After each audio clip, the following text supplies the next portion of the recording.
Hi, Kennedy. Thank you for joining us. My name is Lisa, and we are here live in the Sistah Girls book club talking to Kennedy Ryan about herself as an author and her latest release, Real. Thank you for joining us. Oh, thank you so much for having me. I'm really excited to talk. I'm looking forward to it. Okay. So, just to get warmed up and to start off, I want to start with a round of icebreaker questions. Just, some quick questions to get the conversation flowing. I don't want you to think about answers to these questions. I really just want you to give me, like, within 10 seconds, the first answer that comes to your mind. Okay.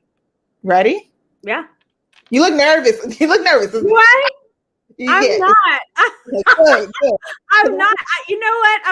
I'm not nervous, but I'm thinking about all the times I've given really weird answers to questions. When somebody said, "Tell me what it is in 10 seconds," I'm always like, So I'm not nervous, but there's no telling what I'll say. This is a judge-free community, so whatever you say is safe here. Okay. Okay. First question: water, wine, coffee, or tea? Probably tea. Tea, but like McDonald's tea, like mostly unsweet, just a little, like mostly unsweet with just a little sweet. That's my favorite. I don't like hot drinks at all. I don't drink coffee. I don't drink tea. Wine sometimes gives me a headache. So I would probably say tea. Tea. Okay. Morning or night? Oh, night. Oh my gosh. I'm completely like a nocturnal animal. I'm a night hawk. I can relate. Yeah. Digital or print? Are you talking about like books, like reading? Book. Yes. Audio, actually. I mean, I am almost I don't remember the last time I read a book in print or in Kindle, like on my Kindle, on my device. I listen to audiobooks almost exclusively now. The only time I read like an ebook or a print copy is if like a friend sends me an ARC or like an author friend sends me like an early copy. Otherwise, I'm strictly audiobooks now. Wow. And it's the best. It allows me to multitask. Really? See, so I'm really weird. Self-help and autobiographies, if it's read by the person. Right. Audio. Right. Everything else, I mostly do digital because I always have my phones with me, and I'm usually, so I always have a book with me. That's my biggest thing. I always have to have a book with me. But I have a full library. If I really, really, really like the book, those are usually like keepsakes. Like I will read them, but I usually read like keep them. I'm not letting other people read them. Those are usually like my keepsake books now. Right. Like I have a few of those like paperbacks because I'm not a paperback person and I'm not a collector of paperbacks, but a few I'll have like Robin Lee's The Idea of You. I have that in ebook, I have it in audio, I have it in paper. I have 3 paperbacks of it. Like, if a story really impacts me, I'm like, "Ooh, I want that." But and like you were talking about self-help or something like that. If it's something I have to learn, I'm very tactile. So that I will get in paperback because I want to highlight, I want to write notes in the margins. I need to interact with it. So yeah, that's the only time I do paperback. Nice. That's the first time I heard that one from an author. Standalone or a series?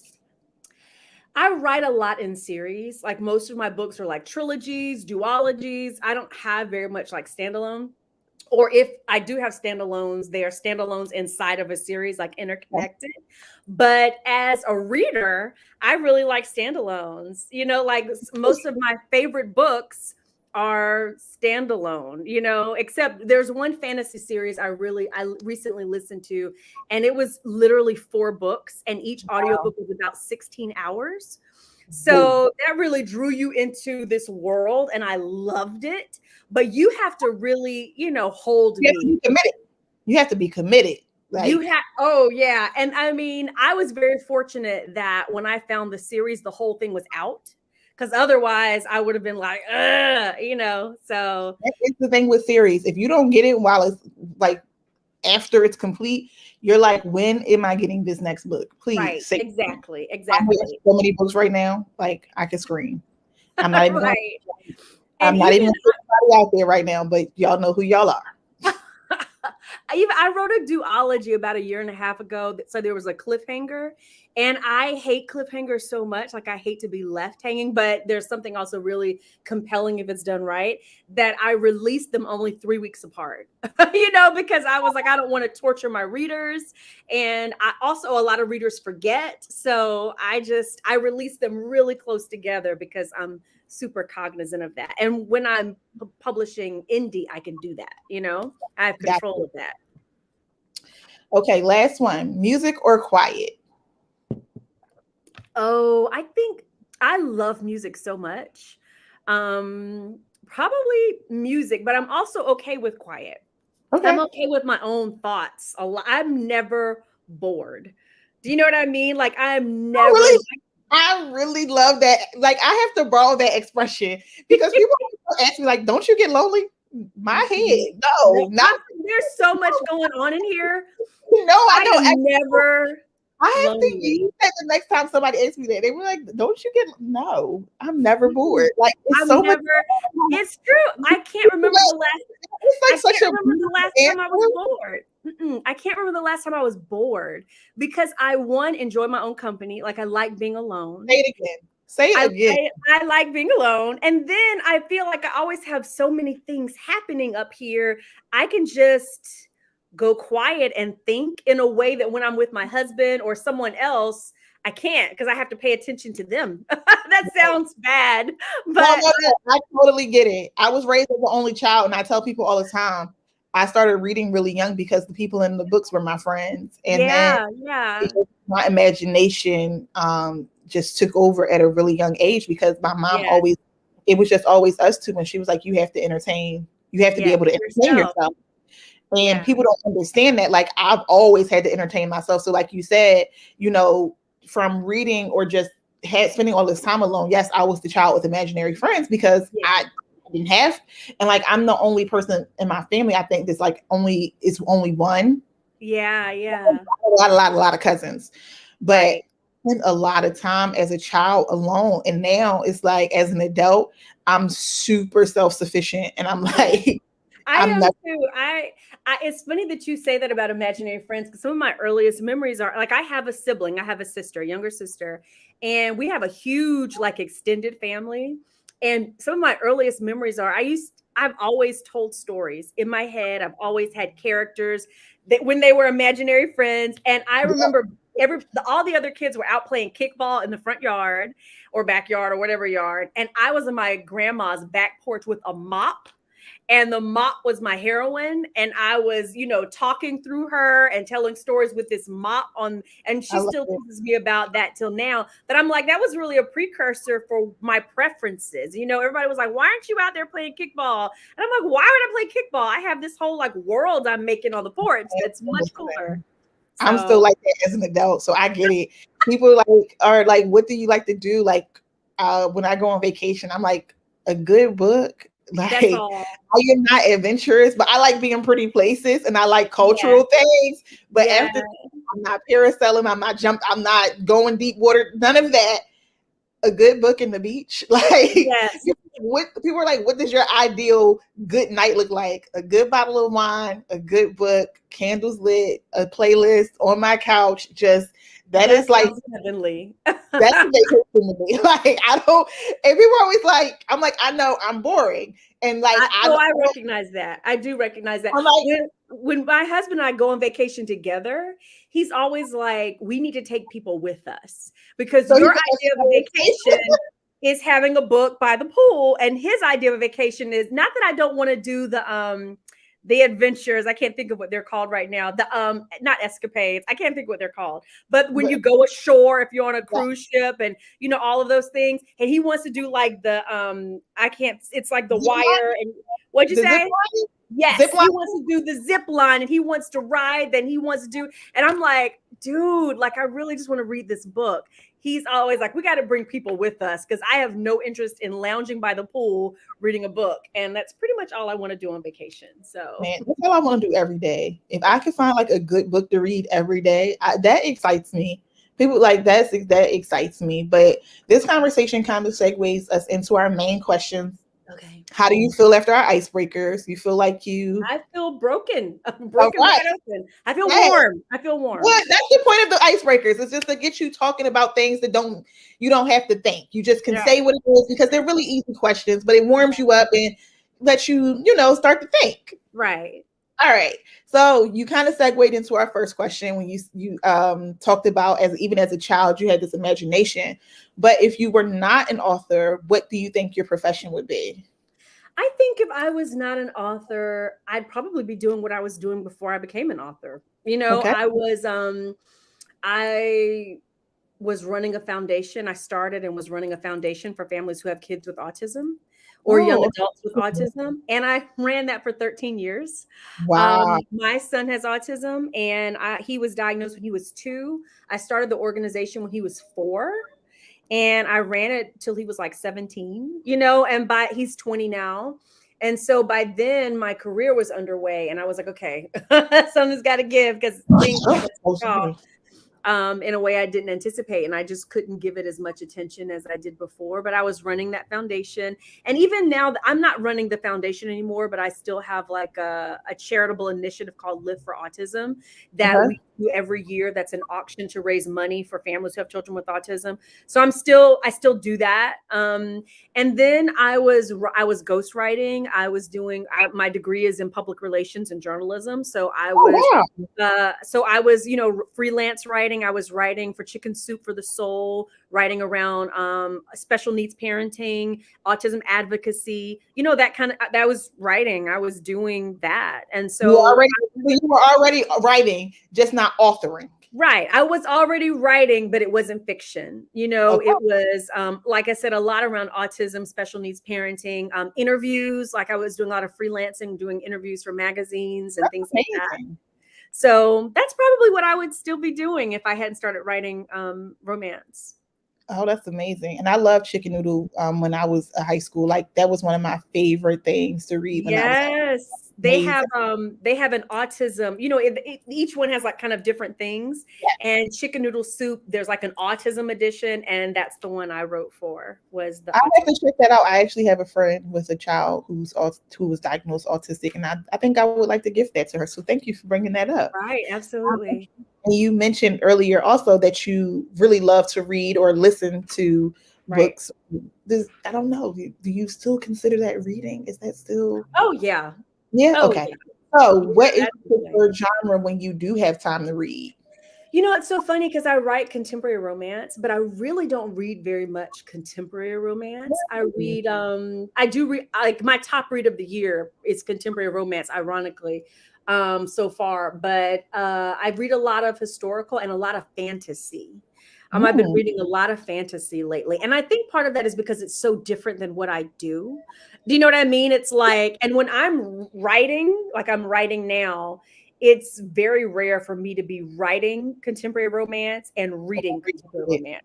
I need to be, when I'm reading, it needs to be something kind of different, and I'm usually writing. So that's probably why I end up reading other things, okay. and I also read women's fiction, some chick lit, it just depends, but not as much contemporary romance, though. Some of my favorites have ended up being contemporary romance. So you did say you have a favorite of the year. Can you share 3 must-read books with us so we can check them out? Yes, definitely. I think I say top favorite, but I mean, I probably have a couple of top favorites as I always do.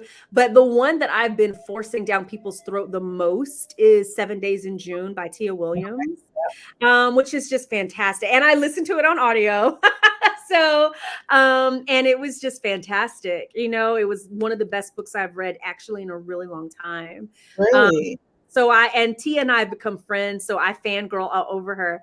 But I love 7 Days in June. Because I'm an audio person, all of these are audio. No. Let Me Love You by Alexandria House is one of my favorite audiobooks. I love that series. That one's, I think, probably my favorite of hers. And then I did mention that I love historical romance. Yeah. So I always, always, always tell people about Joan Vassar, Black by Joan Vassar, which is excellent. And Yeah. then a classic. I mean, I can't ignore the queen, Beverly Jenkins. My favorite Beverly Jenkins is Indigo, Okay. which is one of her earliest, actually. And I listened to that on audio too. It was fantastic. If someone was looking for like fantasy, which I Let's get really some love. because we have all of those books. Yes, thank you for your Rex, but we have seen, posts about those books. So let's talk about some fantasy because that's something we don't talk about a lot in our book club. I would like three fantasy. Right. Into The one that I was talking about, and one thing I love about a lot of the fantasy is that it's so inherently diverse, and especially when you're talking about YA fantasy, like there's a demand for diversity when it comes to YA fantasy. Like they don't accept much that isn't, which I love about that genre. I didn't know that.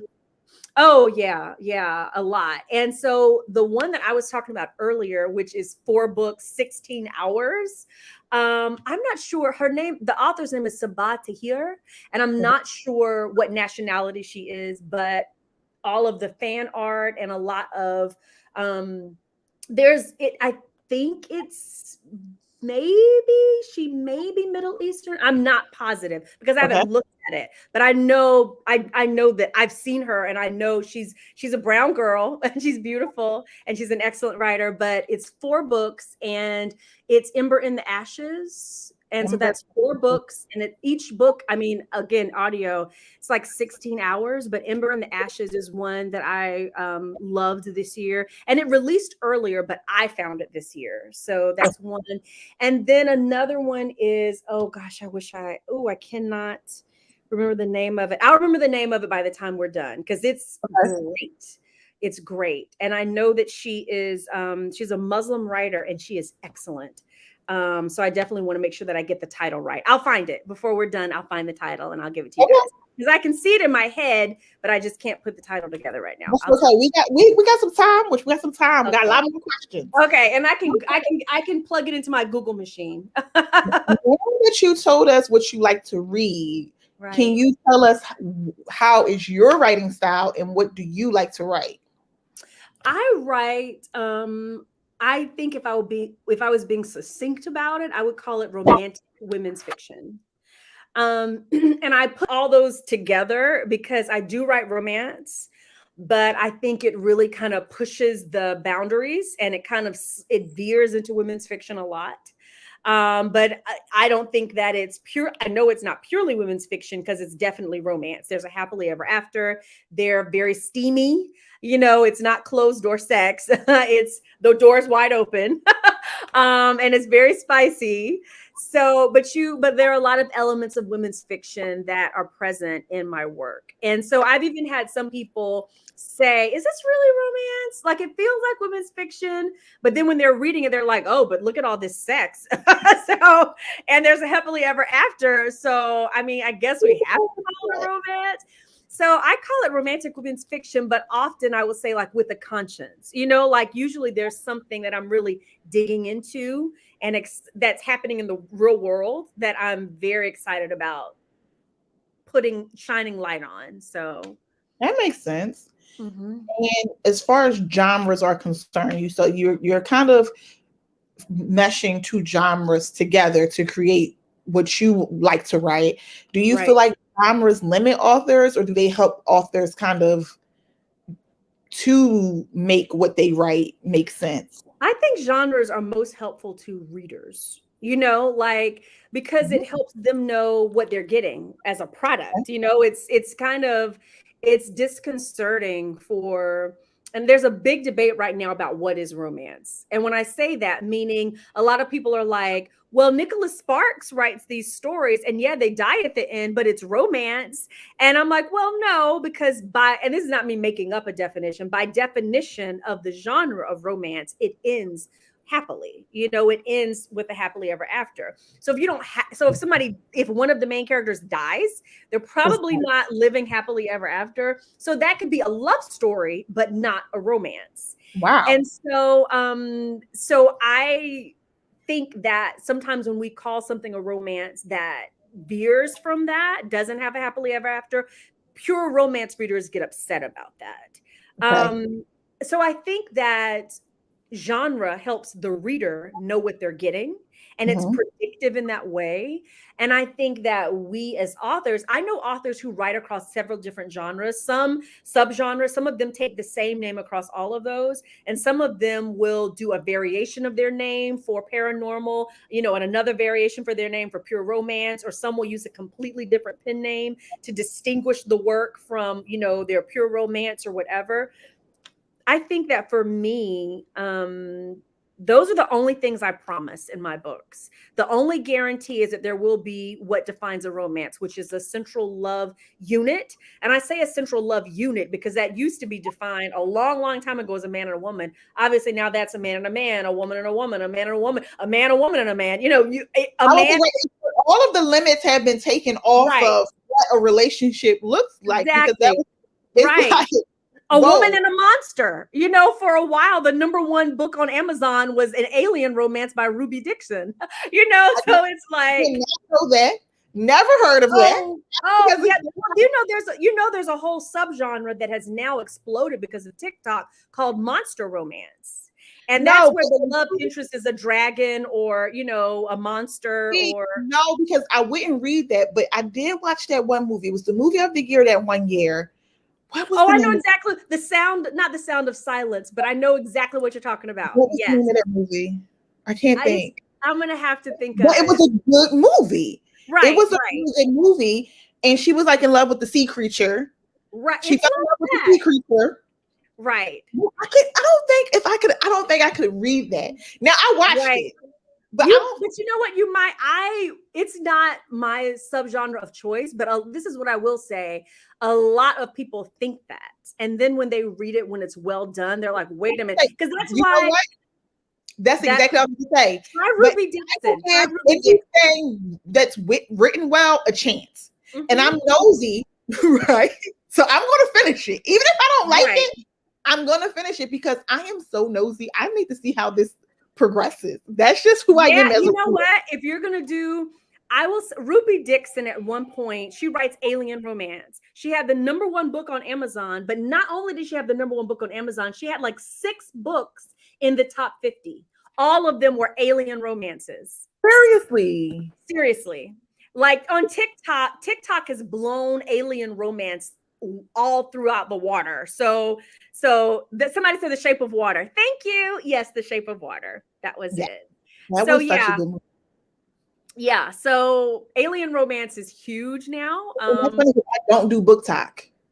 Oh yeah. I mean, book talk is. It's so funny because book talk is blowing up a lot of. Book talk is blowing up very dark romance, like dark mafia.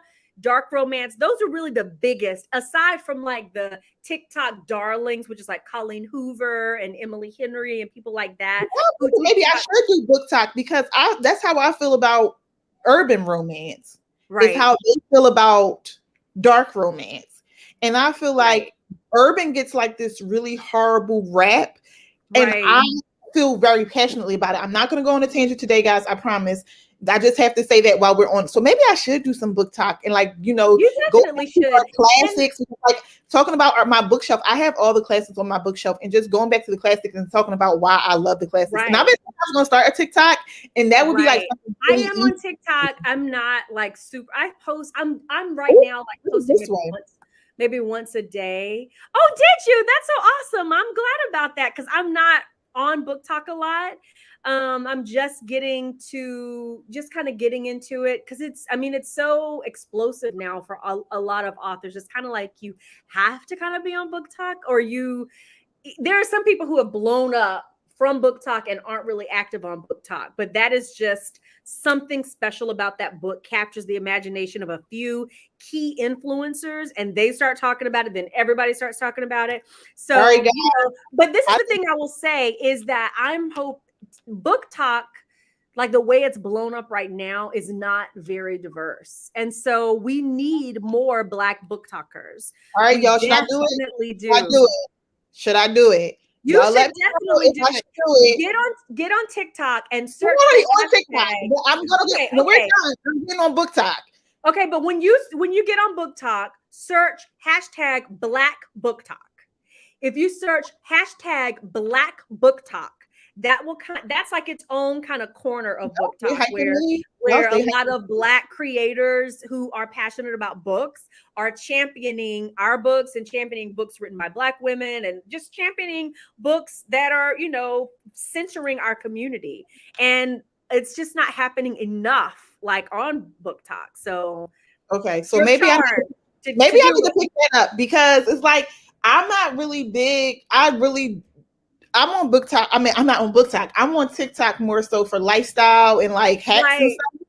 But that's why I didn't realize about TikTok is that it's so diverse and it's niches. So like, you know, you can really be. I always thought it was like this dancing app for children, right? Right, and right. People start sending me TikToks of other stuff, and I'm like, well, wait a minute, am I missing something? Because I don't. Yeah, it's a whole world, you know, and it's such a rabbit hole. Like if I find myself like just on TikTok and I'm like, I've been on TikTok for an hour, I haven't done a thing. And you only have to like something or watch something, and all of a sudden you are in a whole the algorithm is like, oh, you want cooking, oh, you want natural hair, oh, and it just feeds you, so, you know, I always say, when I'm trying to explain TikTok to people, this is how I explain it. It's Pinterest, but with people. Like, yeah, that's a good way of looking at it. But with people. So with Pinterest, they're going to give you a recipe. TikTok is going to give you somebody cooking the recipe. So that's how I keep trying to explain it to people. Like, because like a lot of, even, what do they call us? Older millennials? I read an article and it was like, y'all are geriatric millennials or something. I was like, what the hell? What is a geriatric millennial? But I have seen that. It's confusing. I'm trying to explain it to my peers who are in the more mature millennial. I would be not even probably a millennial. TikTok makes me feel very old. Like I am like, I don't know what's going on here. I don't know what's going on here. And I feel obsolete, but I'm gonna try. I'm just gonna keep trying, you know. I think you should. I mean, people are finding you on book talk, so it's something. That's great for somebody to say that, because I never think anybody's even paying attention on book talk. Oh wow! So talking about books and book talk and promoting books, if you could go back and give yourself one piece of advice prior to publishing your first book, what would you tell yourself? I think it would be, gosh, so many things. A lot of like career things, you know, because I started out in traditional publishing and I learned a lot before I published, I think 4 traditional books before I started self-publishing. So I learned a lot in that process. So there's all kind of like shop stuff that I could say that's kind of specific to authors. But I think I would also say, in a kind of a broader sense, to be clear about what success means to you. Not comparing your journey to anybody else's, because I try to do that as little as possible. I'm not looking at what other people are doing for the most part, or I'm not looking at what other people are writing. I'm not looking at what their success journey looks like. If you are chasing someone else's idea of success, or if someone has told you what success is and you're like, you're right, success is making the New York Times list, or success is doing this, or success is doing that, then when you get that success and it's someone else's idea of it, it's hollow. And you're like, wait a minute, I chased this thing and I got it, and now I'm not satisfied. Why is that? And it's because it was never the thing that would satisfy you. And I think also, and the way I would also define success is not just success for your career, but what does success look like for your whole life? Because I know for me, I call myself type A minus, but I'm incredibly driven. Like I do know that about myself. I'm very driven. I'm very task oriented. I'm very goal oriented. And sometimes my career, my family, my friends, like my health, my emotional well-being, all of those things have taken a back seat to that drive inside of me. And you can end up doing really well in your career, and then other parts of your life just aren't successful. So making sure that you're clear about what a successful life looks like, not just your career, but what does a successful life look like? Because there are things that you may have to compromise in your career or do differently in your career to make sure you are successful in your health, to make sure you are successful emotionally in your well-being, to make sure that you are successful in your marriage, to make sure that you're successful in parenting, like to look at your whole life and make sure that you're clear about what that would look like, because that's something that I'm still learning, you know? That, I think that was a beautiful answer, and it's so applicable to so many, like to not just being an author, but to everybody. Mm-hmm. That is very good advice there, because for a long time you're not told to think about your life. It's like, what does Right. success career look like, and done. Right. And I think that's very damaging. For some people, I think for me it's been damaging. I've been making sure to talk very openly about what a hard time I've had this year. I was diagnosed with depression. I read your newsletter, and I was like, Right. wow, like that's a lot of people don't say that out loud.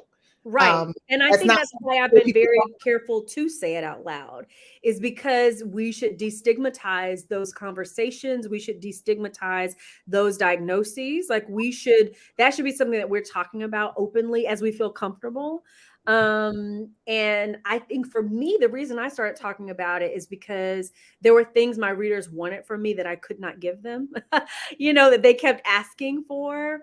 And I was in such a depressed state. Like after I finished writing Real like in maybe April. It came out in June.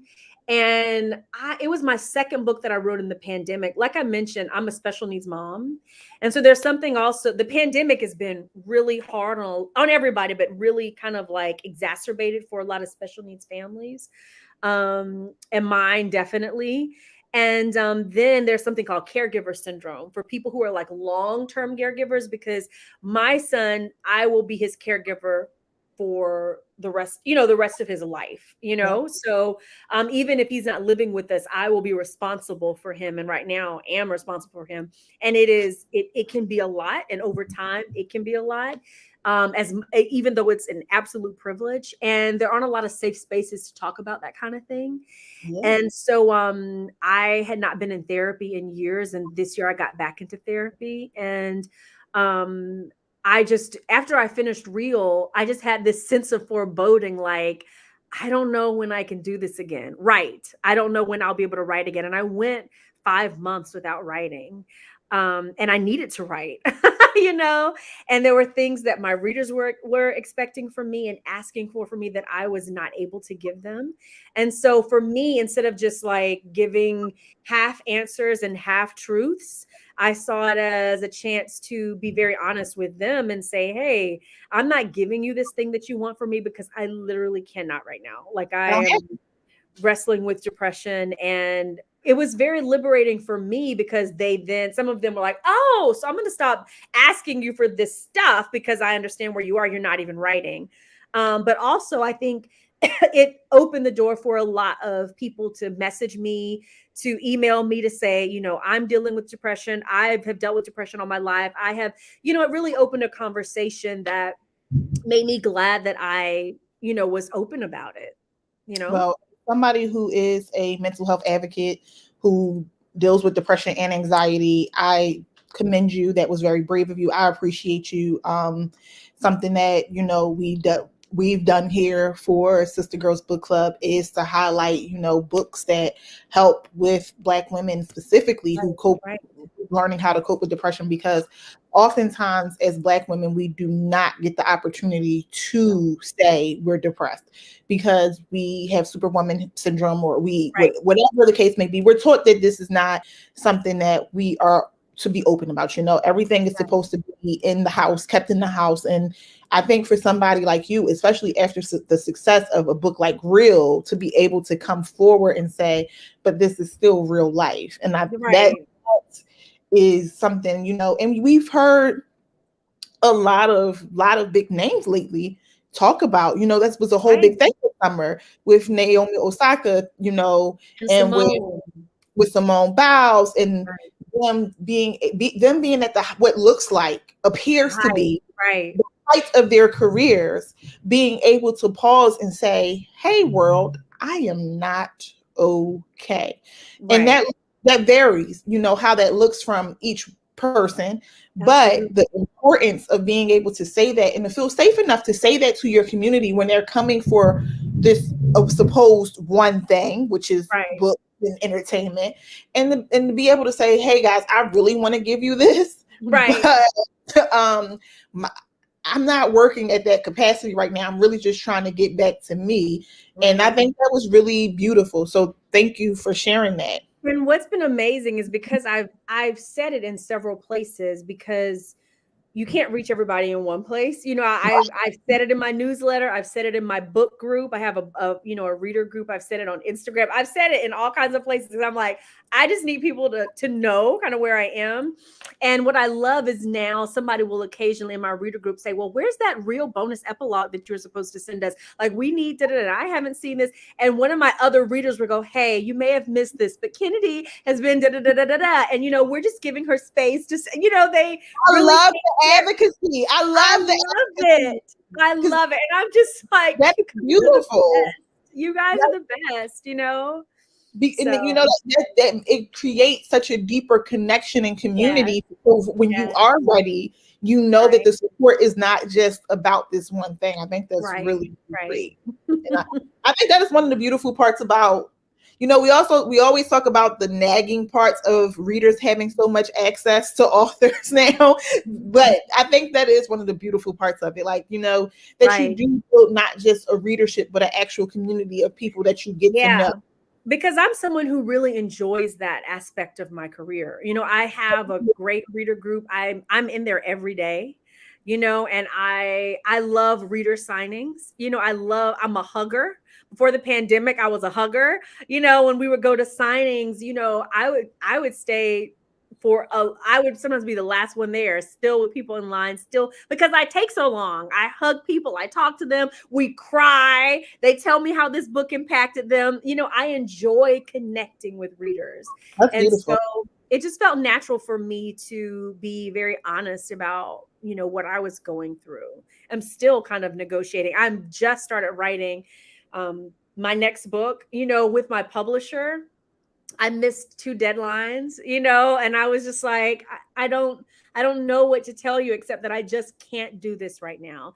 And I think that they have been incredibly understanding and saying, put your well-being first, make sure that you're healthy, make sure that you're well. And so I appreciate them giving me space to kind of take care of myself so that I could write again. That is amazing. Well, Mhm. kudos to you, and we send you all of our good energy, positive thoughts, and support over from Sister Girls Book Club to you. Thank you. No problem. So we kind of talked about this next question earlier, but I'm still going to ask just so we can get a clarified answer. You said, you began as a child having imaginary friends. How do you meet your characters? How do they show up to you, Miss Kennedy Ryan? And how do you get inspired to know who not deserves, but Right. who should get a full length novel versus who should just be a featured character versus a secondary character? Right. Like, how does that process work for you?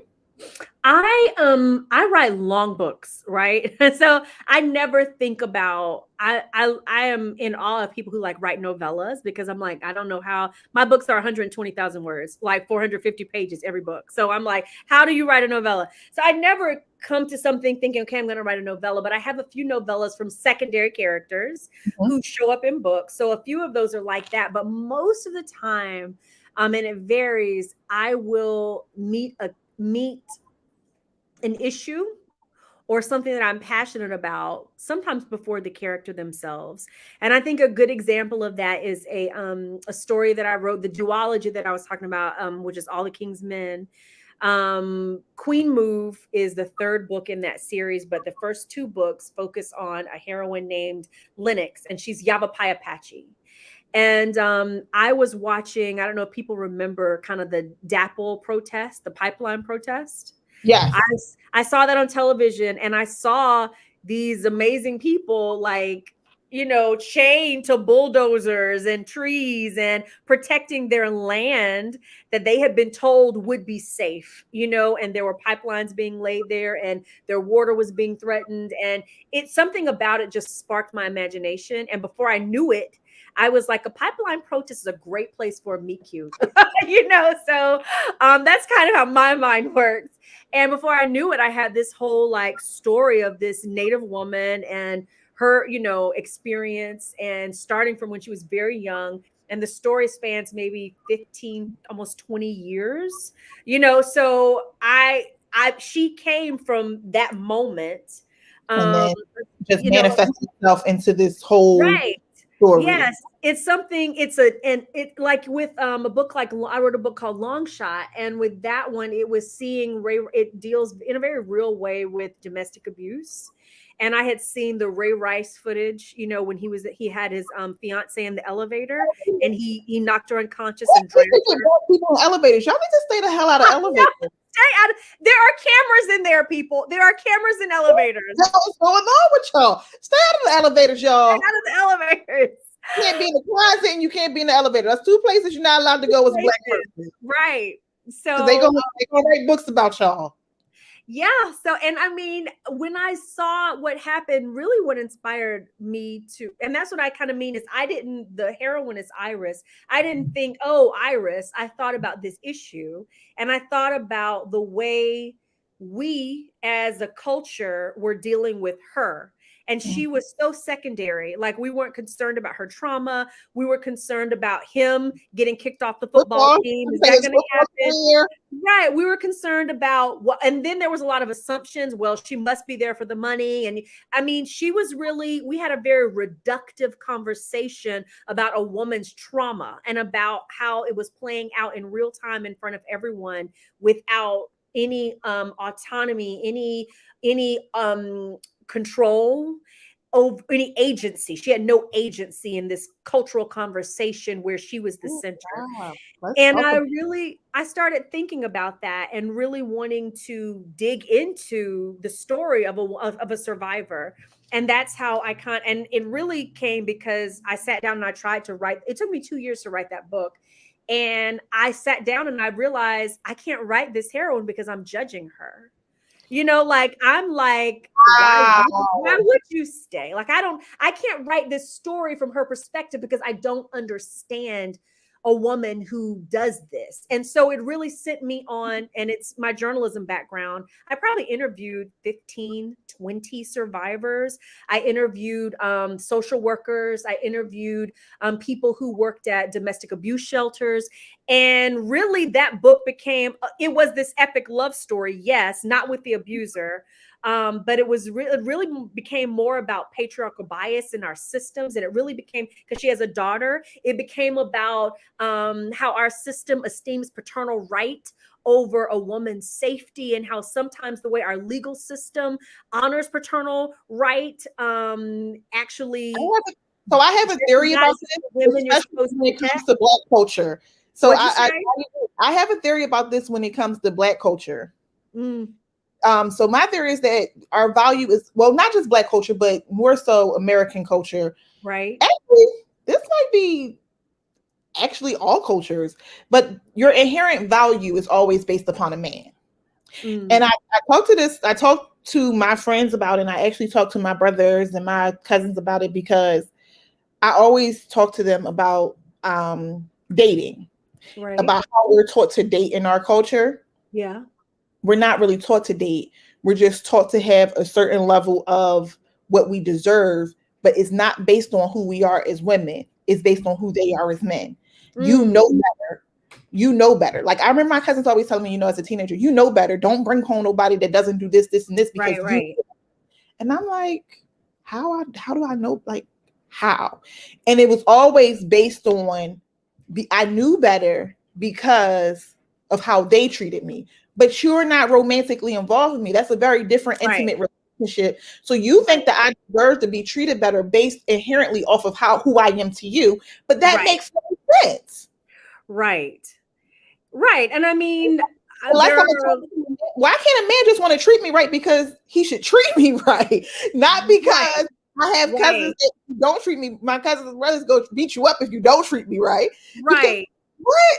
Like Right. that's And that makes no sense. I think there's something really interesting in what you're saying, in the sense that a lot of women's stature or status in culture has traditionally come through men, like come through the men they were married to, the men who were their fathers, because Yep. we live in a patriarchal culture. And because so often that totem pole, Black women and Native women, as I learned as I was reading, as I was researching for All the King's Men, because the missing and murdered Indigenous women, it's an epidemic. The Wow. number of Native women who go missing and are just never even looked for, never documented, never found, it's an epidemic. So Black women and Native women, especially, bottom of the totem pole, in so many ways, as far as how we're valued and how we're treated, how we're searched for, how we're esteemed. So it was important for me that those characters be characters of color, because I do think there is a way sometimes that we are treated, we are viewed, but also it was important for me that hero be an athlete, because I think that these issues in the privilege of athleticism and the privilege of athletics, it is also a whole other conversation in Yeah. how there is a level of privilege that comes with the fact that you're really, really good at a sport. Wow. And what you are exempt from in some ways, the consequences sometimes that you're exempt from. But anyway, so I didn't meet those characters until I met that issue. And That makes and for me, that's a lot of I have to believe strongly about things. Meaning is very important to me. And I think the more I've understood about myself and what makes me feel like my value, what my writing has value for me first, mhm. and then for the readers in a way that will be resonant, Okay. is that it has to mean something to me. I remember early on in my career, I just was like, what is everybody else doing? Okay, we're doing, okay, this is what I'm going to write. And there came like a point in my career where I kind of shifted, and creative conviction became the driving force for me, and feeling like there was something I wanted to say. There was someone I wanted to say it to. There was a story I wanted to write. There's someone I'm writing about, which deals with representation, which is Black, brown women, but also it is, I've written about amputees. I've written about queer women. I've written about, there's a range of representation that I'm very interested in, and in making sure that a range of people are centered when they have been relegated to the margins in the past, and that those stories are of people who may not always be seen getting happily ever afters, getting their happily ever after. So understanding that is a part of what's important to me has shaped my brand, has shaped what I do, and so I have a very clear view of that I don't think I had in the very beginning of my career. So with that being said and that clear understanding, what was the issue that brought you to Real? I think that I was really I think the issue, or maybe not an issue, well, I guess maybe a little bit of issue. I had, and this is spoilers, right? So our assumption is that I don't have to not talk about things that happen in the book. Do you know what I Oh, mean? right. No, we read the book. We all know what happened. Okay. We Well, know okay. everything. Okay, great. Just making sure. Obviously Neva has lupus, and one Yep. of my closest friends has lupus, and I had wanted to write. She is so triumphant. You know what I mean? She's such a badass. She's so amazing. And there's a point in the book when Neva says, I have lupus, lupus doesn't have me. Like, Yeah. that comes from her, and Yeah. and she also manages her lupus holistically. So there were so many things about Neva's character that were in her. So I wanted to write a character who was kind of thriving, but also managing chronic illness at the same time. But what really got me excited about Real was the explosion of creativity that we've seen in Black Hollywood, and not just creativity, but agency. you know, which is different, you know, because of course we've always had movies like Brown Sugar and like, you know, Love and Basketball. And, you know, we've had Black film, but there's a level of agency that we're experiencing now that we haven't experienced before, where we are telling our stories through our lens, and in some cases reclaiming our stories and retelling stories that have been presented by people who weren't us before. And that's really, really exciting. Like when you look at people like Misha Green, who of course did, oh my gosh, I just totally went blank. It was like my favorite show last year, and I can't even think of it right now. On HBO. It's gonna come to me in just a second. My mind just totally went blank. But Journey Smollett is in it, and I do know what you're talking about. The one that everybody's really upset with, that it didn't get renewed. Right, exactly. Lovecraft Country. Lovecraft Country. So you've got like Misha Green with Lovecraft Country, and then you had Sylvie's Love, and then you've got Judas and the Black Messiah, and then you've got, of course, now we've got The Harder They Fall, which is coming out. Like so much like Black cinema and Black storytelling, but with agency, where we are in control. We are the producers. You know, Judas and the Black Messiah, that's the first movie ever to be nominated for an Oscar that was all Black producers. The first, you know, so we're experiencing this literally a renaissance, and that's what inspired it. Was I started thinking about it as a renaissance, you know, of agency, of creativity, of production, of storytelling. And that made me start thinking about the Harlem Renaissance, you know, when we experienced a similar explosion of that kind of storytelling, and that not just storytelling but also music, obviously art, obviously books, obviously everything that happened in the Harlem Renaissance. And that's what kind of all those pieces started kind of coming together. Okay, so is that how the novel began to take shape and combine those two stories? Because you, on this one hand, you have Neva and Canon's story, and they're like, you know, everybody's very into it. But then on this other hand, you have Bessie's story, and you have Neva, you have them telling Bessie's story through the making of this film. Like, when was that hard to do? Because it's like telling a story within a story. You have to be like so creative to be able to different storylines. But was that hard to do, and why was it important for you to do it that way? You know, Desi is like a composite of Bessie Smith, of Ma Rainey, of Adelaide Hall, who is probably lesser known. She was born in New York, but ended up a lot of her career in London.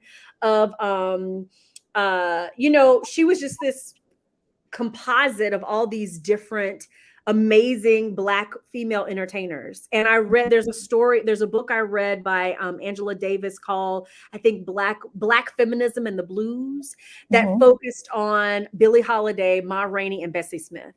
And so I kind of took that composite, a composite of those people, to make Desi. And I was like, I knew that I wanted to tell a story within a story, but I didn't realize how prominent the storyline was going to be until I started writing it. And that really affected the audiobook, which the audiobook has music, you know, they're singing. The songs that are in the book are actually performed on the audiobook.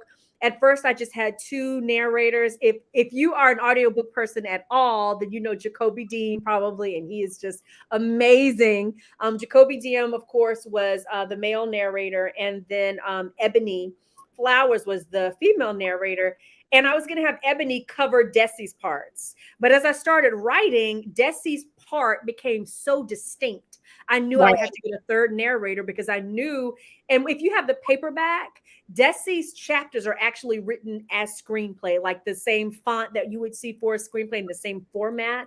And in the paperback, it's very distinct from the other chapters of Neva and Canon. It was hard because I wanted to be strategic about it. I didn't want it to be random, and I didn't want it to overwhelm the contemporary storyline. I think this is an example I've used a lot lately when I've been talking about this book. I think the best example of how I kind of fit those pieces together is the scene where Desi she's forced to perform in grease paint, which is basically blackface. And that actually happened to Billie Holiday, I think, in Detroit. As I was researching, I was like, oh, I want this. You know, I wanted to infuse so much that real life experience in that era into the book.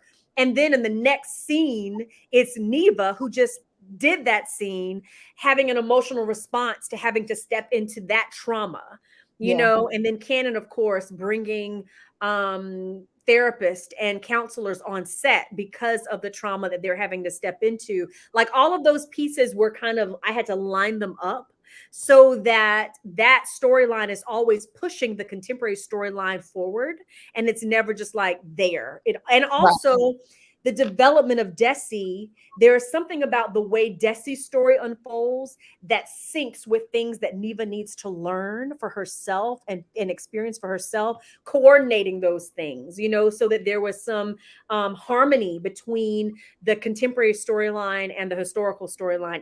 I've described it as a game of Jenga, where you're just like, right. Really, you did a really excellent job. That was my first time experiencing you. that. I've been reading for a really long time. So kudos to you for being able to do that, because that was amazing. And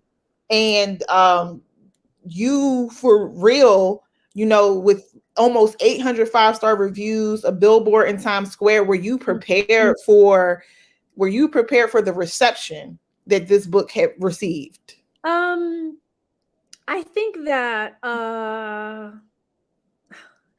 I think I was just really glad that people embraced it, because it is different. You know what I mean? A lot of people are like, I don't like it. Very different. And I read it. I was like nervous because I'm not gonna lie, I was nervous because I was like, okay, I'm gonna go into this with an open mind. This is, I've been seeing this book everywhere. I'm always reading new stuff for the book club, just to get to see if I can suggest it.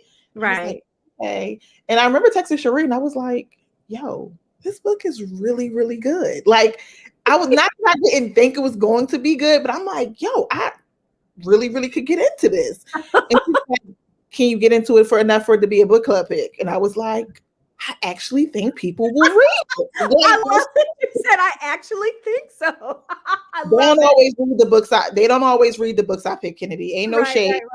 I go real lofty with the books. Like sometimes it's really ghetto. Like I'm talking about like real ghetto. I like ghetto books. I ain't gonna lie. Y'all just read this with me so we could talk about it. They'd be like, girl, no. Girl, we're not doing that. And then sometimes I go like real true romance, and they'd be like, girl, this is very whimsical. Nobody falls in love this fast. And I'm like, y'all just come on, like just try it with me. So I'll be trying to rally around the books that I really, really am passionate about so we could talk about them. And this one, like I got to I think with my turning point when I was like, yes, I can definitely finish this book.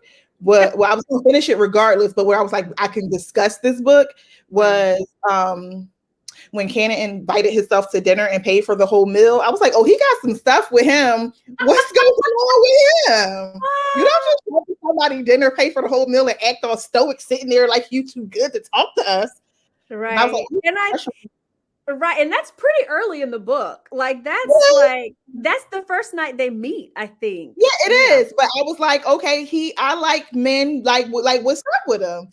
And you have, Canon and Neva, these two really complex characters. Right. You have Canon, who's like really this almighty producer who has all this fame and all this money, who's still really stoic and really just larger than life career, but recluse personality who doesn't want to talk to people unless you know him, which is like, how do you know somebody? Yeah. But how do you get to know somebody if they won't talk to you?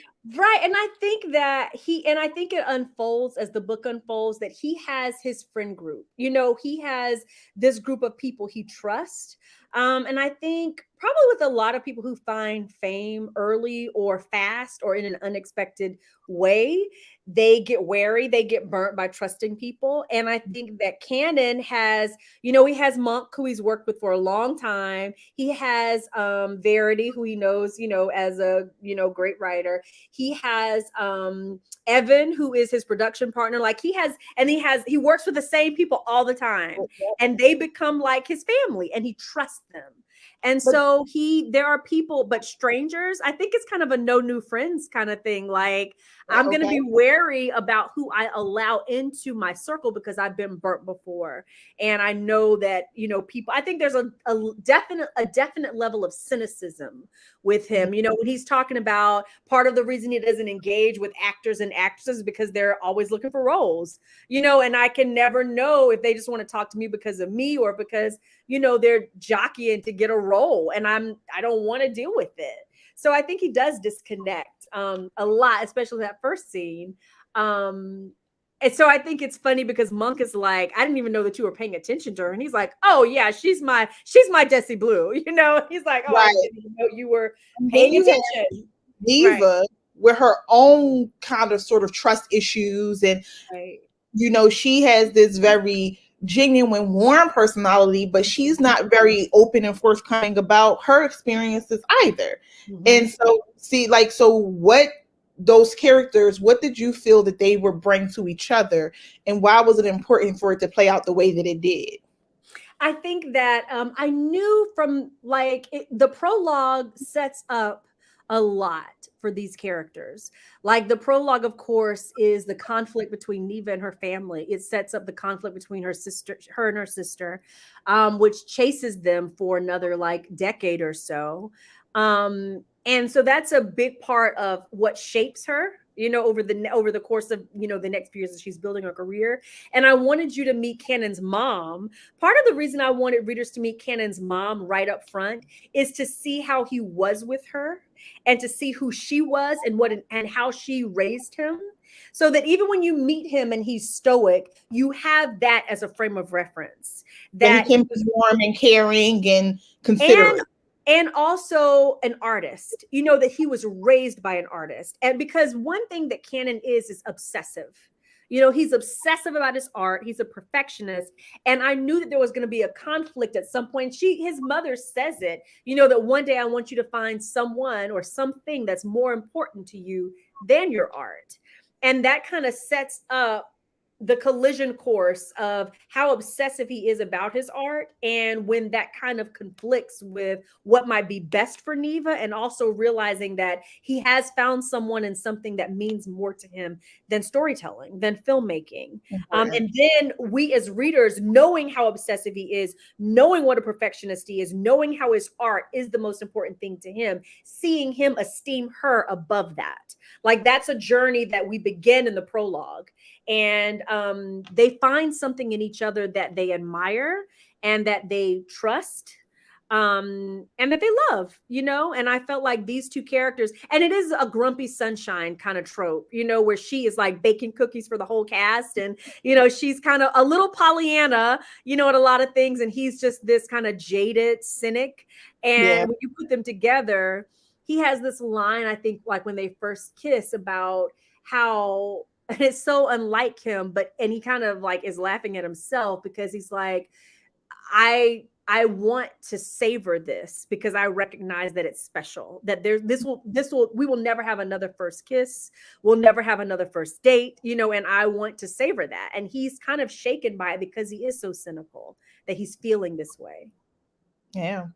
So I want the readers that have joined us tonight to jump in on this last few questions. So, question: would you consider Neva prideful, especially in how long it took her to ask her sister to even get tested to see if she was a match to get the kidney donation?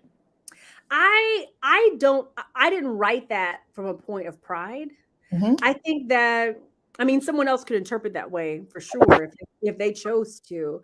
But for me, in my real life, have family members and have situations in my own family where you have a blow up, you have an argument, something happens, and it's a fissure in that relationship, and it's an injury in that relationship, and you don't realize at the time that that thing that happened is going to separate you for the next decade or the next 15 years or whatever. I have situations in my family right now where people aren't speaking to each other over things that happened 10, 15 years ago. I think sometimes you don't realize what an injury is at the time, and then when you don't have the tools to deal with it in a healthy way, or when you choose not to, those injuries, those hurts fester and they molder and they get harder and harder to reconcile.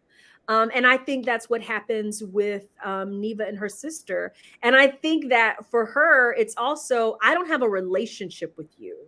You are my blood sister, but we don't have a relationship. We have an injury. We have a disagreement, and it's something that has separated us. And the first time that we're really re-engaging, I'm asking you for a kidney. It's like, I don't, it doesn't, she doesn't feel like family. There's been a violation there. And I think I look at somebody like Selena Gomez, who actually had this situation in real life, not with her family, but her friend ended up giving her a kidney. Her best friend ended up giving her a kidney. Yeah. And so I think that on some level, there's this search going on for another kidney, and she very well could find one. I think that Neva's hoping that she finds a kidney somewhere else and doesn't have to get it from her sister. But I knew that she would have to, because I wanted to reconcile them. I wanted, and I think that was a very difficult situation, because her with her sister is not even about the guy. And she says that, like, I probably wasn't supposed to be with him anyway. If we had stayed together, I probably would have stayed in that town and not gone to Broadway and not come to Hollywood. It's not about him. It's about this relationship where I thought you were the closest person to me in the world and you violated it. And I think that the longer we let something like that go, the harder it is to heal. And that's what I think was difficult. It's so interesting because as I was interviewing, I interviewed a lot of people who live with lupus. I interviewed a lot of people who had lost people to lupus. And I ended up interviewing two sisters who actually had this happen, not the impasse where they weren't in a relationship, but where one sister ended up donating her kidney to the other sister. It was just so great to interview people who were actually. A lot of people say that those kind of transplants are usually harder on the donor. They definitely are. And I mentioned that in the book. They definitely are. Like it's like Neva was like, whoa, I'm back, and her sister basically was down for the count, which is why they had to do the surgery where she lived, not where Neva lived, because it was such a long recovery. And what about the relationship with her mom and her niece? Like and the rest of her family, those were impacted greatly as well.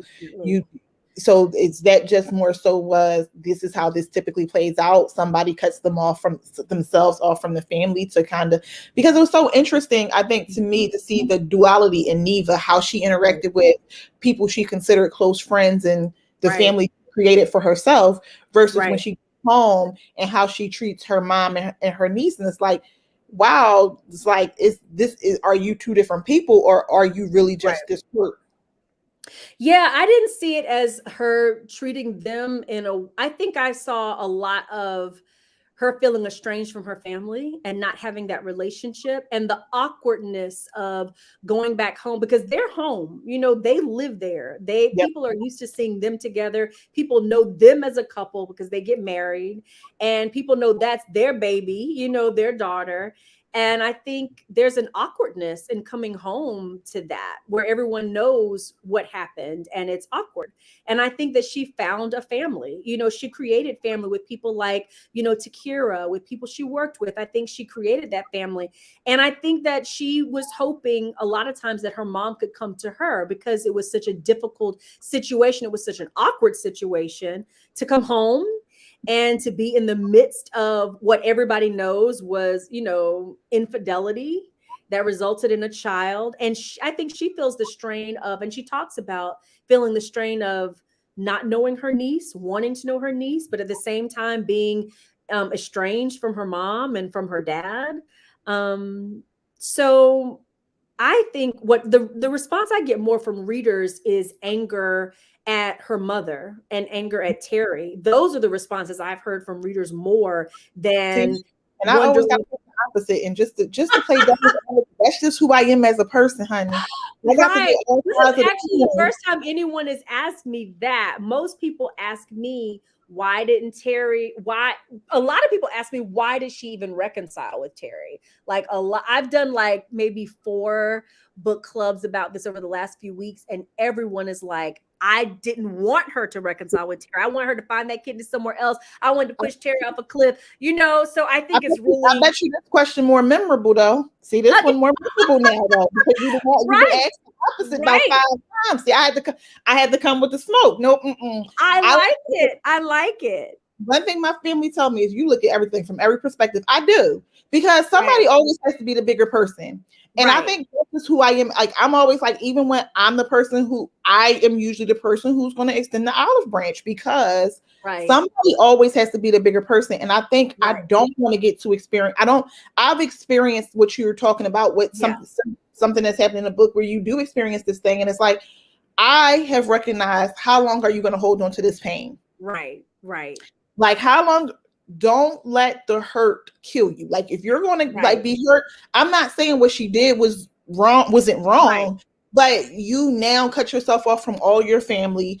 You're sick. Nobody knows you're sick. Girl, you finna die out in LA, and your mom, they gonna have to tell your mama that you died Right. from something that her sister-in-law died from, and she didn't even know you Right. was sick. Girl, my mom Right. would beat me down. She would bring me back to life to Right. beat me down. So I Right. just like to look at things from a different perspective sometimes, just to pull more out from the characters. That's just me. I'm devil's Right. advocate. I like to know. Which Right. And I think that's a valid perspective. Like, I think those are valid questions. They're just not how most readers have approached it. Like, most readers have been like, I can't stand Terry. Why would Terry? And I didn't even want her to reconcile with Terry. That's what I've gotten a lot. So I think it's a good perspective for which sure. brings me to my next question. And ladies, you can start putting your questions in the question box, because I'm coming upon my last questions. I have two more questions. We're gonna try to wrap this up. Um, I know you're not supposed to ask this question, but I have to ask.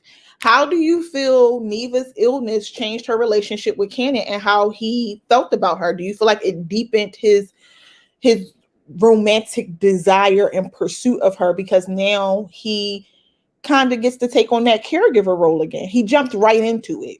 Right. And I don't think that it made him love her. Like, I think he already had fallen in love with her. It wasn't something that they had articulated to each other, but he knows that.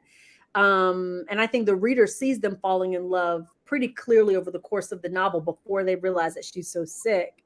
But I saw it as he had been prepared for it. Do you know what I mean? Right, Meaning, right. I totally agree. Like, his mom right, get, like, he dealt with right, his lifelong illness that right, and it takes a lot. I always tell people that, like, we say those vows for sickness and health. Do people right. really realize what that What that means? means.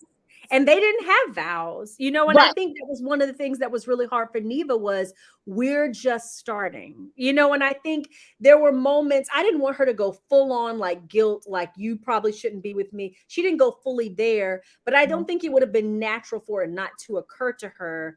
Okay, we're just getting started. Does he feel like he would be the jerk who leaves the sick girl? Is that why because it's like you're saying, it's hard. It's hard even if you're married, Yep. much less if you're just getting started in a relationship. And I think there's a scene where Canon is waiting, like in the waiting room, to figure out what's wrong with Neva. And he remembers like the last time he was in the hospital. And it was the night his mom died, and how he has this aversion to hospitals and how he heard her taking her last breaths and how traumatic it was for him. And he's asking himself, can I do this again? Like, can I go through that again? And it's a moment where he feels like not only can I go through this again, but I have been prepared for this moment and I can meet this moment. I love her and I've walked through hell with someone I loved before and I am fit to it. Um, and Neva has that moment eventually too, where she's like, I always thought that the gift that she was giving me, his mom, was that she was encouraging me and that she was, I gained so much from seeing a woman who had lived with chronic illness and still managed to like live a full life. But really the gift that you were giving me is this man you raised who was prepared to be fit to me, who was prepared to be what I needed, in this moment. Well, And that's poetic and beautiful. yeah, yay. you know. So, if you could give your readers one lesson from this story, what would you want to leave them with? I'd never done this before, but I did the author's note. Like in the audiobook, I recorded the author's note myself. And I never done that before. And it was because as I was writing the author's note and I was writing the last chapters in Desi's perspective, which was I have like 3 different endings for this book. I have an ending that ends with them as a couple, which really leans into the romance. And then I have an ending that ends with Desi, which really leans more into like the women's fiction or the historical fiction aspect of it. But I ended up ending with Desi because that's really what started me on the journey of this book. It's a love letter to Black creatives. It's a love letter to people whose contributions have been appropriated, commodified, stolen. They haven't gotten credit for their contribution to the cultural fabric of this country, of this world. So this book's, when you ask, where do I meet a character? And I met Desi through my passion for those people, for those historical figures, and for their lost stories and their lost contributions. And I think that's what in addition to it being just like this epic love story, which I hope people enjoy, I think that's the thing in addition to that, and the lessons that come with that, that's really what I want readers to walk away from, is that this is a love letter to Black creatives, especially those who pioneered the way for people like me, and that's and honoring them. And this whole series is that. Like there are other stories in this series, like Monk and Verity get a story, and Evan and Lynn get a story, and Takira gets a novella. So it's like people have been. Ready. What'd you say? I said, "Oh, you ready? You ready?" Right. And so people have been asking me, why didn't we get to see the movie? Because we are making the movie over the course of the entire series. So they're like, oh, I thought I was going to get to see like the premiere and all of that stuff. And I'm building a world. It's not just like, yes, they have this particular story, this particular couple, this particular happily ever after. But the movie is the foundation for the entire world. And I am interested in be able to see some more of Canon and Neva, we will, yeah, other perspectives. Yes, and I'm very interested in the whole process of storytelling. So that's why you have a costume designer, you have a makeup artist, you have a producer, you have the person who writes the score, the music supervisor, you have the person who wrote the screenplay. I am interested in all of those aspects, and that's the world I'm building, is a world of creatives. So Neva and Canon are just the first story, and so we'll probably, the second story, which is Monk and Verity, will probably lean more into the musical aspect of it. I probably will write some original music for it. Like, I am really, really excited about building that world. And a lot of readers are like, when am I going to get to see the movie? And I'm like, I am making this movie as I make this series. So I'm not saying that in Monk and Verity's book, we will have another like story within a story. I'm not saying that, but some, aspects of making Desi's story, probably leaning more into the music, will be explored more. And then even more in Evan's story, until we are at the end of this series, and then we'll probably see the movie, Okay, we have one reader question. We're going to try to wrap this up quickly. Okay. And we would like to know, do you have personal experience on set, or did you research the filmmaking process? It's so interesting because one of the highest compliments I have been paid with this book is I was interviewed by Entertainment Weekly, and they did a review of it, and they gave it an A, which was such high praise for me. But Maureen, who is she is the romance writer, like the romance columnist for Entertainment Weekly. The thing that she said, which was like the biggest compliment, was, she was like, I work in film, I work in entertainment, and you would think that Kennedy had worked in film because of the detail that's given to the filmmaking process and to the sets, and I haven't, so I'm very fortunate. A couple of my series have been optioned for film and television, and so I asked the producers, the producers I'm working with for the books that have been optioned for film and television. I interviewed them, and they shared so much with me. They directed me then to women who are married to directors, because that's a very specific thing, to be in a relationship with a director, because directors are notoriously obsessive. And one of the wives I interviewed described it as being married to someone who's underwater. because she's basically like the whole time you're like, hey, I'm up here, dinner's ready, or we need to do this, or we need to do that. And she's like, he's basically underwater the whole time they're making that movie, and nothing else in the world matters to him except this movie. And that really, and I interviewed a few people who had been in relationships with directors, and that really informed the way I wrote Canon, because he is so obsessive and so tunnel vision when he's making a film. So I interviewed, and not ironically, but Ebony Flowers, who is the narrator for the audiobook, she actually was in Slave Play, which became the most Tony nominated play in history. She was an understudy for the main character, which is what Neva is. Neva's an understudy on Broadway. And so I interviewed Ebony, who was my narrator. She connected me with Hollywood actresses who had transitioned from Broadway to movies. So there was a lot of interviewing. Like, there were pockets of research. Like, there's a whole bucket of research around the historical aspect that I had to do with the Harlem Renaissance. I had a map of like 1920s and 1930s Harlem, and all the stuff that's a one bucket of research. The chronic illness of lupus is a whole other bucket of research. And then Hollywood, and interviewing things like French Hours, and looking at the not plight, but female cinematographers and female directors of photography, and how they how women are negotiating Hollywood. And then of course the power dynamic between actors and directors, and being very careful about the Me Too culture that we're living in. There was just a lot of research. So the book probably took me about a good 9 months to write this book, which for me, I'm used to that, because I know the depth I go into when I'm researching.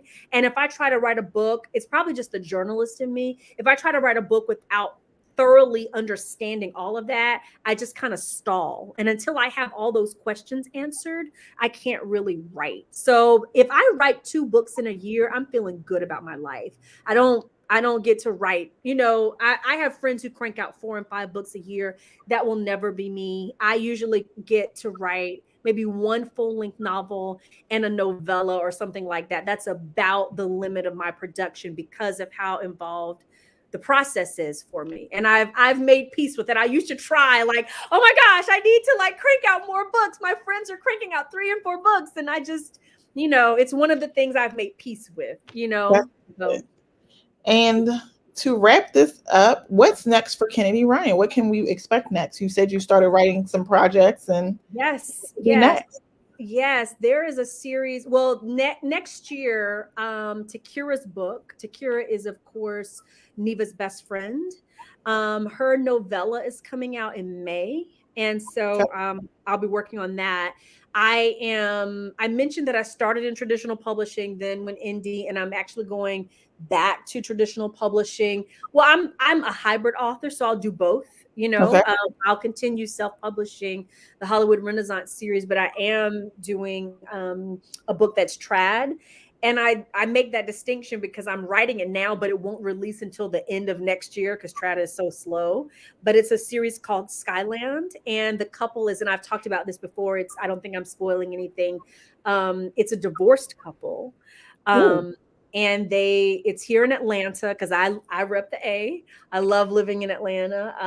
They live in Atlanta. They own a restaurant together. They're co-parenting. It's very complex, very layered, very much romantic women's fiction. Just their journey to healing. There's a lot of therapy in the book, which, I'm writing scenes. I probably have like 4 scenes with them and therapists, so I've interviewed probably a good 7 or 8 therapists writing this book. So it's their journey to kind of healing, and then also becoming who they need to be as individuals so that they can reconcile as a couple. So, that's what I'm working on right now. Okay. Last question from the group. Your heroes are so often in tune with their feelings in a world where so many complain about men not being so. Don't even get me started on how society doesn't encourage or allow them that. Is this purposeful on your part? I think so. And I think there are some heroes that I write who are not at the beginning of the journey in tune with their feelings. I think some of them are, but some of them, that journey is part of putting them in tune with their feelings. What I do write is feminist. I write men who are feminist. Do you know what I'm saying? And I think that makes them feel like they're in tune with their feelings because that's something that generally we ascribe to women. But the men that I write respect women and they see them as equals and they esteem them. And I think that makes them feel accessible as far as feelings in a way that maybe sometimes men aren't in real life and sometimes men aren't in romance novels. But that comes from having a husband. My husband is very much in touch with his feelings. I'm in therapy. My husband's in therapy. We've been through we've had years of marriage counseling. My dad is amazing. So I have been very fortunate to experience amazing men in my life, and I'm interested in writing great men. They're not perfect, but I'm interested in writing men who respect women and who love women and who love the woman, in a way that esteems them and respects them. So that's a good answer. So for those who don't know, might be new to you, where can we find you on these internet streets? Wow, I am all over on Beyonce's internet. Where can I find you on these Beyonce's internets? Instagram, Kennedy Ryan 1, I think. On TikTok, me and you, Lisa, on TikTok. On Black Book Talk. Me and Kennedy's gonna be on TikTok. We got to be in the book talk streets. All right. Kennedy Ryan author. Kennedy Ryan Writes is my website. My newsletter is there. On Facebook, Kennedy Ryan Books. I have a reader group on Facebook, Kennedy Ryan Books. So we love us some reader groups, don't we, y'all? We do. I love mine. It's a very safe place for me. It's the only place where I am every day, because I love the conversations that we have.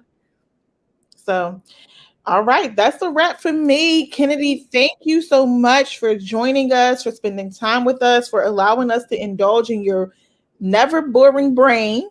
I can't wait. I'm taking that one with me. To my sister girls, thank you for joining us. Thank you for tuning in and for keeping the chat popping. Y'all kept the chat popping today. I really appreciate it. Y'all kept the chat popping. I didn't even look at the chat. Oh, look, there's people. You thought I was pulling these questions out my hat, Kennedy. Yes, people in the chat.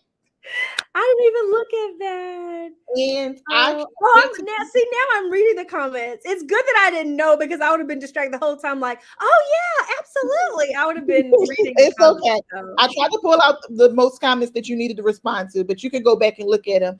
But thank you guys. This is a wrap. If you have not, well, I'm sure you read Real, but Kennedy has 17 other books? How many other books do you have? I have about 20 other books. There are a few novellas that are out there, but about 20 novels at this point, I think. Yeah. If you already read Real and you're looking for something else to go read, she got 19 other books. So let's keep supporting our author. Thank you so much. Let's keep supporting our Black authors and keeping their artistry growing. We absolutely love having them here. And maybe we can have Kennedy Ryan back. I would love to come back. Once we get some more info on these upcoming novels. I hope you all have a wonderful night. And I'm going to go get ready for Insecure. Me too. Me too. We going to go check this out. And then we're going to watch Insecure. We got 30 minutes. Go get your wine. Go get your snacks. Bye, y'all. Bye, everybody. Thank you, guys. Yeah, Chelsea, that's the one I'm going to go to next too. The Hoop series. Me too, girl. Yeah, okay. On the Hoop series, I'm going to say this on the Hoop series. On Long Shot specifically, check the content warnings. It's very intense. So check the content warnings. That was that series. Chelsea, I was thinking the same exact thing, girl. I see you. We could chat. Bye, guys. Bye, guys.